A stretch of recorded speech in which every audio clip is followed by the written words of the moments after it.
how to fix Excel file won't open issue. Hey guys, in today's video, I'm going to show you how to fix an Excel file that won't open.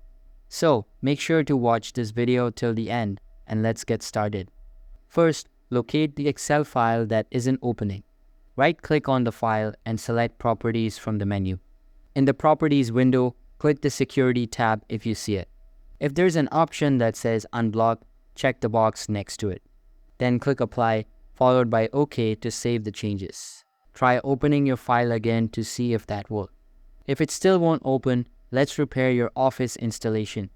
Go to the search bar at the bottom of your screen, type Settings, and open it up. On the left side, click Apps, then choose Installed Apps. At the top, you'll see a search box.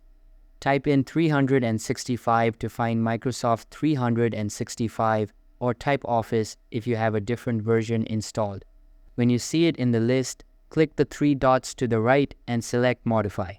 A Windows security prompt will pop up. Click Yes to continue.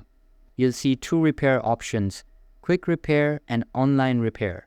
Start by selecting Quick Repair, then click Repair to begin. Once the repair process finishes, try opening your Excel file again. If it still doesn't work, repeat the steps, but this time choose Online Repair. This option takes a bit longer but is more thorough. After it completes, go back and try opening your file, and hopefully everything will be working properly now. That's all for the video. If you found this helpful, don't forget to like and subscribe for more easy tech tutorials. Thanks for watching.